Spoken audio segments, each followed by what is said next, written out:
প্রিয় চাকরি প্রত্যাশী বন্ধুরা, আসসালামু আলাইকুম। আশা করি আল্লাহর রহমতে আপনারা সকলে ভালো আছেন। তো ইতিমধ্যে আপনারা দেখতে পারছেন যুব উন্নয়নে নতুন নিয়োগ বিজ্ঞপ্তি প্রকাশিত হয়েছে 20 জুলাই 2025 খ্রিস্টাব্দ তারিখে। তো যুব উন্নয়নের এই নিয়োগ বিজ্ঞপ্তি নিয়ে আজকের এই ভিডিও, অবশ্যই আপনারা ভিডিওটি শেষ পর্যন্ত দেখবেন। সাধারণত এই নিয়োগের সকল জেলার প্রার্থী আবেদন করতে পারবে। তো আবেদনের ক্ষেত্রে শিক্ষাগত যোগ্যতা, বেতন স্কেল, আবেদনের শুরুর তারিখ, শেষ তারিখ, আবেদন ফি কত টাকা, আবেদন কিভাবে করবেন, এ টু জেড বিষয় এবং আবেদনের পরীক্ষাটা কোথায় হবে, আবেদনের পরীক্ষা সংক্রান্ত আপডেট কিভাবে কোথায় থেকে জানতে পারবেন এবং মৌখিক পরীক্ষার সময় যে সকল কাগজপত্র আর কি প্রদর্শন করতে হবে, সম্পূর্ণ কিছু বিস্তারিত আজকের এই ভিডিওটিতে জানতে পারবেন। তাই ভিডিওটি অত্যন্ত গুরুত্বপূর্ণ। তো ভিডিও শুরুর প্রথমে আপনি যদি অল জব নিউজ বাংলাদেশ এই চ্যানেলে প্রথমবার এই ভিডিওটি দেখে থাকেন, তাহলে আমাদের এই চ্যানেলটিকে সাবস্ক্রাইব করে রাখবেন, notification bell button all press করে রাখবেন, এই ভিডিওটিতে একটি লাইক করে দেবেন। আর যারা ইতিমধ্যে আমাদের এই চ্যানেলটিকে সাবস্ক্রাইব করে পাশে রয়েছেন তাদেরকে অসংখ্য ধন্যবাদ। যারা ফেসবুক পেজে ভিডিও দেখছেন, ফেসবুক পেজটি ফলো দিয়ে রাখবেন। ডিসক্রিপশন বক্সে ফেসবুক পেজের লিঙ্ক দেওয়া রয়েছে, ক্লিক করে দেবেন, সাথে সাথে আমাদের ফেসবুক পেজে নিয়ে যাবে। আর জরুরি প্রয়োজনে হোয়াটসঅ্যাপ নাম্বার দেওয়া রয়েছে, আপনারা যোগাযোগ করতে পারেন। তো আমাদের ফেসবুক পেজ এবং ইউটিউব চ্যানেলে যে সকল আপডেটগুলো জানতে পারবেন, সরকারি, বেসরকারি, এনজিও, ডিফেন্স, শিক্ষক নিয়োগ, sales, marketing, railway job, NGO job, এক কথায় সকল ধরনের নিয়োগ বিজ্ঞপ্তির আপডেট জানতে পারবেন। পাশাপাশি নিয়োগ পরীক্ষার আর জরুরি প্রয়োজনে মেসেঞ্জার অপশন রয়েছে, মেসেজ করে নিয়োগ সংক্রান্ত তথ্যগুলো জেনে নিতে পারবেন। তো আর কথা না বাড়িয়ে চলে যাচ্ছে মূল সার্কুলার পেজে যেহেতু যুব উন্নয়নের নিয়োগ বিজ্ঞপ্তি সেটা আপনাদেরকে দেখে দিচ্ছি। তো দেখতে পাচ্ছেন এখানে গণপ্রজাতন্ত্রী বাংলাদেশ সরকার অর্থাৎ একটি সরকারি নিয়োগ বিজ্ঞপ্তি, জাতীয় যুব উন্নয়ন ইনস্টিটিউটে নিয়োগ বিজ্ঞপ্তি প্রকাশিত হয়েছে, যুব ও ক্রীড়া মন্ত্রণালয়, সাভার, ঢাকা নিয়োগ বিজ্ঞপ্তি। তো এখানে যে কথাগুলো বলা রয়েছে সম্পূর্ণ কিছু আপনাদেরকে তুলে ধরবো, তো আপনারা ধৈর্য সহকারে দেখতে থাকুন আর এই নিয়োগ বিজ্ঞপ্তি সংক্রান্ত তথ্যগুলো জেনে সঠিকভাবে আবেদন করুন। তো দেখতে পাচ্ছেন জাতীয় যুব উন্নয়ন ইনস্টিটিউট, সাভার, ঢাকা, রাজস্ব খাতভুক্ত নিম্নোক্ত পদসমূহের পুনর্নিমিত্তে অস্থায়ী ভিত্তিতে সরাসরি নিয়োগের জন্য বাংলাদেশি নাগরিকদের নিকট হতে নিম্নলিখিত দেখতে পাচ্ছেন niyd.teltalk.com.bd অনলাইন দরখাস্তের আহ্বান করা যাচ্ছে। অনলাইন ব্যতীত কোনো আবেদনপত্র প্রেরিত হলে গ্রহণ করা হবে না। তো দেখতে পাচ্ছেন পদের নাম, বেতন স্কেল, জাতীয় বেতন স্কেল 15 সাল অনুযায়ী, পদের সংখ্যা, শিক্ষাগত যোগ্যতা। তো দেখতে পাচ্ছেন সহকারী পরিচালক, এটা হচ্ছে 9তম গ্রেড, 22,000 টাকা থেকে 53,60 টাকা পদের সংখ্যা 2টি। তো তারপরে দেখতে পাচ্ছেন এখানে আবেদনের ক্ষেত্রে শিক্ষাগত যোগ্যতা, কোনো স্বীকৃত বিশ্ববিদ্যালয় হতে প্রথম শ্রেণীর সমান সিএ পেতে স্নাতকোত্তর ডিগ্রি, কোনো স্বীকৃত বিশ্ববিদ্যালয় হতে দ্বিতীয় শ্রেণীর সমান সিএ পেতে যে কোনো বিষয়ে স্নাতকোত্তর ডিগ্রি সহ দ্বিতীয় শ্রেণী বা সমান সিএ পেতে স্নাতক সমান ডিগ্রি, কোনো স্বীকৃত বিশ্ববিদ্যালয় হতে দ্বিতীয় শ্রেণী বা সমান সিএ পেতে 4 বছর মেয়াদী স্নাতক সমান ডিগ্রি। তারপরে ইন্সট্রাক্টর ফিশারিজ, এটা হচ্ছে 10তম গ্রেড, 16,000 টাকা থেকে 38,640 টাকা, পদের সংখ্যা 1টি, কোনো স্বীকৃত বিশ্ববিদ্যালয় হতে দ্বিতীয় শ্রেণীর সমান সিএ পেতে সংশ্লিষ্ট বিষয়ে স্নাতকোত্তর ডিগ্রি, অথবা কোনো স্বীকৃত বিশ্ববিদ্যালয় বা ন্যূনতম দ্বিতীয় শ্রেণীর সমান সিএ পেতে 4 বছর মেয়াদী স্নাতক ডিগ্রি, এবং কোনো স্বীকৃত প্রতিষ্ঠান হতে দ্বিতীয় শ্রেণী বা সমান সিএ পেতে 4 বছর মেয়াদী ডিপ্লোমা, এবং সরকার কর্তৃক স্বীকৃত কোনো প্রতিষ্ঠান হতে বেসিক কম্পিউটার কোর্স সম্পন্ন। তারপর ইন্সট্রাক্টর কমিউনিকেটিভ ইংলিশ ল্যাঙ্গুয়েজ, এটা হচ্ছে পদের সংখ্যা 1টি, 10তম গ্রেড, 16,000 টাকা থেকে 38,640 টাকা, কোনো স্বীকৃত বিশ্ববিদ্যালয় হতে ন্যূনতম দ্বিতীয় শ্রেণীর সমান সিএ পেতে teaching English to speakers of the language, English language teaching applied linguistics বিষয়ে স্নাতকোত্তর ডিগ্রি, এবং কোনো স্বীকৃত বিশ্ববিদ্যালয় হতে দ্বিতীয় শ্রেণীর সমান সিএ পেতে ইংরেজি বিষয়ে English for speakers of their language বিষয়ে 4 বছর মেয়াদী স্নাতক সম্মান ডিগ্রি, কোনো স্বীকৃত প্রতিষ্ঠান থেকে দ্বিতীয় শ্রেণীর সমান সিএ পেতে 4 বছর মেয়াদী ডিপ্লোমা, এবং সরকার কর্তৃক স্বীকৃত প্রতিষ্ঠান হতে বেসিক কম্পিউটার কোর্স সম্পন্ন। তারপর ইন্সট্রাক্টর আইসিটি, 10তম গ্রেড, 16,000 টাকা থেকে 38,640 টাকা, পদের সঙ্গে একটি কোনো স্বীকৃত বিশ্ববিদ্যালয় হতে দ্বিতীয় শ্রেণীর সমান সিএ পেতে স্নাতকোত্তর ডিগ্রি, অথবা কোনো স্বীকৃত বিশ্ববিদ্যালয় হতে দ্বিতীয় শ্রেণীর সমান সিএ পেতে 4 বছর মেয়াদী স্নাতক সমান ডিগ্রি, কোনো স্বীকৃত প্রতিষ্ঠান হইতে দ্বিতীয় শ্রেণীর সমান সিএ পেতে 4 বছর মেয়াদী ডিপ্লোমা, ও সরকার কর্তৃক স্বীকৃত কোনো প্রতিষ্ঠান হতে বেসিক কম্পিউটার কোর্স সম্পন্ন।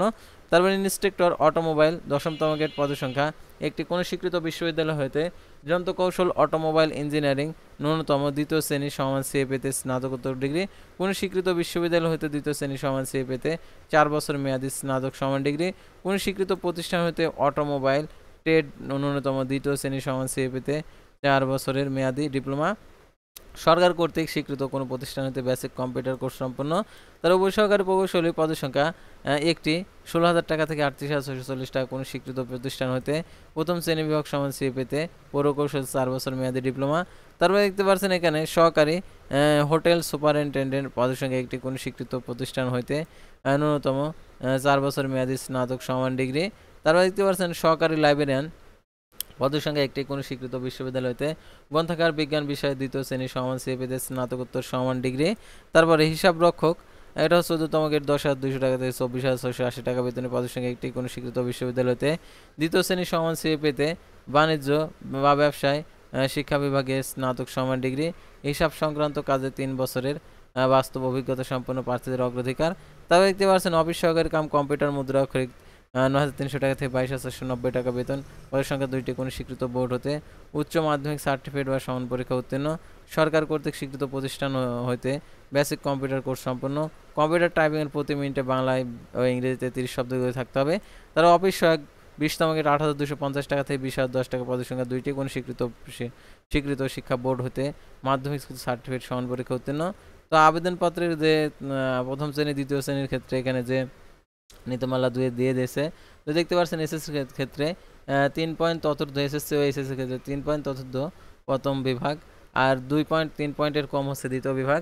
অনুমোদিত বিশ্ববিদ্যালয় হইতে 4 পয়েন্ট স্কেলে 5 পয়েন্ট স্কেলে 3 পয়েন্ট চতুর্থ, 3.75 চতুর্থ প্রথম বিভাগ, 2.25 হইতে 3 পয়েন্টের কম হচ্ছে দ্বিতীয় বিভাগ, 2.71 থেকে 3.75 এর কম হচ্ছে দ্বিতীয় বিভাগ 5 পয়েন্ট স্কেলে।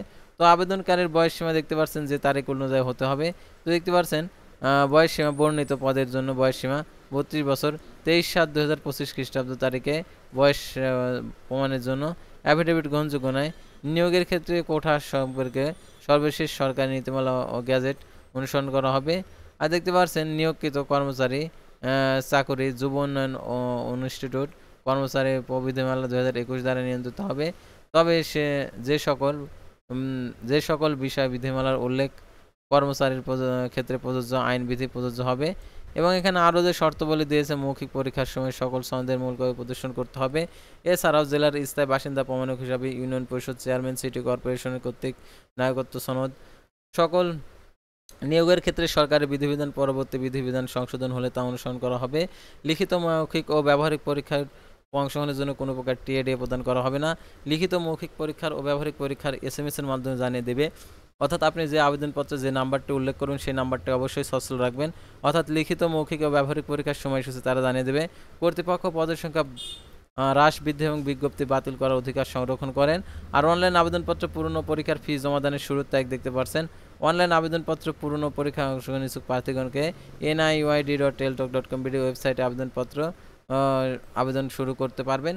আর আবেদনের সময়সীমা দেখতে পাচ্ছেন এখানে। অনলাইন আবেদনপত্র পূরণ ও পরীক্ষার ফি জমাদানের শুরুর তারিখ 23/7/2025 সকাল 10টা। অনলাইন আবেদনপত্র জমাদানের শেষ তারিখ 21/8/2025 বিকেল 5টা। উক্ত সীমার মধ্যে ইউজার আইডি প্রাপ্ত প্রার্থীগণ অনলাইন আবেদনপত্র সাবমিট করার সময় অবশ্যই 300x300 পিক্সেল ছবি এবং 300x80 পিক্সেল স্বাক্ষর আপলোড করতে হবে। ছবির সাইজ 100 KB, স্বাক্ষরের সাইজ 60 KB হতে হবে। আর অনলাইন আবেদনপত্রে অ্যাপ্লিকেশন কপিতে অবশ্যই ছবি ঘষা মাজা হলে চলবে না। আর আবেদনপত্র যদি ভুলভ্রান্তি হয়ে থাকে তাহলে পেমেন্ট না করে পুনরায় আবেদন করতে পারবেন। আর যদি আপনি পেমেন্ট করে ফেলেন, আবেদন ভুল হয়েছে, তাহলে দ্বিতীয়বার আবেদন করতে পারবেন না। যদি আপনাদের আবেদনটি সঠিক হয়ে থাকে, অ্যাপ্লিকেশন কপিতে ডাউনলোড পূর্বক রঙিন প্রিন্ট করে দেখবেন সকল তথ্যগুলো ঠিক আছে কিনা। তথ্যগুলো ঠিক থাকে, সেই ইউজার আইডি দেওয়া থাকবে অ্যাপ্লিকেশন কপিতে। সেই ইউজার আইডি ব্যবহার করে টেলটক প্রিপেড মোবাইল নাম্বারের মাধ্যমে 1 থেকে 7 নং পদের জন্য 223 টাকা, 8 থেকে 10 নং পদের জন্য 112 টাকা, 11 নং পদের জন্য 50 টাকা, টেলটক সার্ভিস 6 টাকা সহ 56 টাকা প্রদান করতে হবে। এখানে বিশেষভাবে উল্লেখ্য যে অনলাইন আবেদনপত্র সকল অংশ পূরণ করলেন কিন্তু পরীক্ষার ফি জমা দিলেন না, তাহলে আবেদনপত্রটি কোনো অবস্থাতে গৃহীত হবে না। সেহেতু আবেদনপত্রটি গৃহীত করতে হলে অবশ্যই আপনাদেরকে টেলটক প্রিপেড মোবাইল নাম্বারের মাধ্যমে আর কি টাকাটি প্রদান করতে হবে, যেভাবে এখানে নির্দেশনা দিয়েছে। তো এই নির্দেশনা অনুসরণ করে আপনারা টাকাটি প্রদান করবেন। আর প্রবেশপত্র প্রাপ্তির বিষয়টি, অর্থাৎ আপনি যে আবেদনপত্রে যে নাম্বারটি উল্লেখ করবেন সেই নাম্বারে এসএমএস এর মাধ্যমে জানিয়ে দেবে। সেহেতু মোবাইলটি সচল রাখবেন আর কি। আর এসএমএস প্রতিদিন দেখবেন নিয়োগ সংক্রান্ত কোনো নোটিশ দিয়েছে কিনা। তো আজকের ভিডিওটি ছিল সাধারণত যুব উন্নয়নের নিয়োগ বিজ্ঞপ্তি নিয়ে। তো পরবর্তী ভিডিওতে আবার কোনো নতুন জব সার্কুলার নিয়ে আপনাদের সামনে হাজির হবো। সে পর্যন্ত সবাই ভালো থাকবেন, সুস্থ থাকবেন। আর অবশ্যই আমাদের ফেসবুক পেজটি ফলো দিয়ে ইউটিউব চ্যানেলটি সাবস্ক্রাইব করে পাশে থাকবেন। আল্লাহ হাফেজ।